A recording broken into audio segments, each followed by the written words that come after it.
Daniela Bruce. Mark, what does it mean to you to be named an alternate captain so early on in your Red Wings career? Obviously, Danny and Dylan have both been here a long time, but what does it mean to you that the organization sees you fit to be a leader on this team? Yeah, it means a lot. It's a big honor and one that I don't take lightly, and I'm excited to be a part of this leadership group and this team. And so, yeah, I mean, I was excited, and it's like I said before, it's just a big honor for me. And yeah, I haven't been here a long time, but it feels like I've been here for a while, for the last year and a half or so. And it's been a great organization to join, and just trying to represent it the best I can. I asked Danny the same thing, but can you describe your relationship with Danny and then Larkin as well, and what you think that dynamic of leadership will look like moving forward? Yeah, I mean, yeah, me and DK are close. Obviously, play the same position. We have a lot to talk about during games and in between games, and I mean, Larks is the engine that runs his team. And when I came here, he was without question the leader in our room, and someone that I leaned on early when I got here. And so yeah, just a great couple of guys and two great leaders for this team. Helene St. James. Hi, Mark. You, Sam Gagner, Bobby Ryan have all spoken about how comfortable you are playing for the organization. Can you elaborate a little on what it is? I mean, it's come right very quickly for all three of you, it seems like.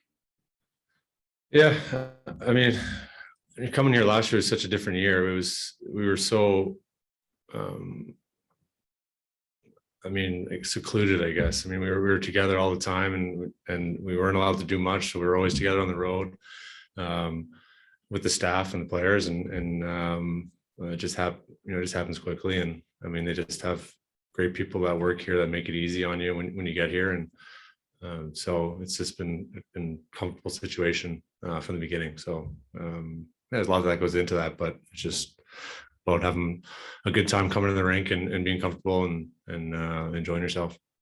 And I was curious too, last season it was Dylan's first as captain. When you have a relatively young new captain, how does that affect your role? You wore an A at times last season as well.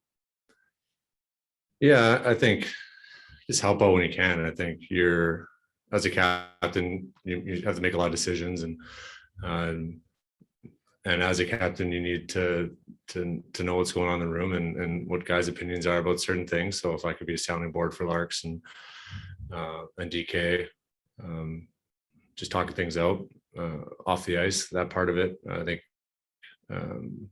goes into it. And then just showing up to work every day and setting a good example for everybody else, and the way we want to play, the way we want to execute our game plan and play as a team and all that stuff. So yeah, I'm excited to be part of it. Thanks. Max Boltman. Hey, Mark, when you come in, just to go back to last year, when you come in and you're one of the more experienced players in our room, but it's also your first year with a team, like how do you kind of straddle that, deciding how vocal you want to be, how actively you want to lead, all that stuff? Yeah, I think the more years you play in the league, you kind of figure out that most rooms are the same. I think a lot of guys, hockey guys in rooms, we all have the same goals, and so I was comfortable walking in here. I knew a few guys already, just over the years, and that made it easier. And but yeah, it took some time just to get the lay of the land, and I wasn't gonna come in here and kick the door down, and I just wanted to help out when I could, and then I mean, honestly, for the first few months, just play as best as I could on the ice. And that's the most important thing as a leader is taking care of your own business on the ice, making sure that you're showing up every day and playing hard. And that's kind of the way I approached it. Thanks.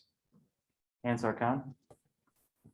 Yeah, Mark, when you got a team with 8 NHL defensemen, what does that competition do just in practices and just everybody pushing each other, not wanting to be the odd man out? How much can that competition help a team? Yeah, I think I said this before.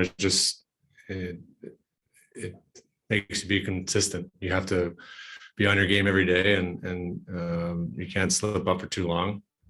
So that competition is good. It keeps you on your toes and makes sure that you're approaching every game, with a sense of urgency and making sure that you're on point and ready to go. So it's never a bad thing to have guys pushing to try to get into the lineup. It's healthy, and it goes on in every team, and it's going to be no different here. And when you've got two highly touted rookies here ready to make their NHL debut, just does some of that energy kind of rub off on the veterans too? Yeah, I mean, I feel like I was more excited for those two than they look like they are this morning, unless they're just trying to keep calm before the storm. But they're two really good guys. They've played great through camp, and I'm excited for them to get a real taste of an NHL game. So that should be an exciting night for them. Thanks, Mark. Bob Duff, Mark, hockey probably more than any other sport puts a lot of emphasis on the captain and the captain's role in that. Like, you don't really ever hear people talk about what's the alternate captain's role. Like, what now that you're wearing an A, what do you see that role as? Kind of like what I said before. I think you're involved in decisions that the captain ultimately makes. You just you're not the captain, so you're kind of a sounding board, and you're a guy that is relied on and looked at from other players in the room, and setting an example as far as work ethic or professionalism and all that kind of stuff. So just an extension. I mean, obviously Larks is the guy, and he's our leader, and we just we'll try to help him out as best as possible when he needs it, and then do our jobs otherwise. Okay, thank you. Tina Trotman, I was just gonna follow up on your answer from a couple questions ago, but you said you feel like you've been here a lot longer than you have. What kind of goes into that? I know you touched on comfortability and leadership and everything like that, but what is it about the team and the organization that makes you feel like that?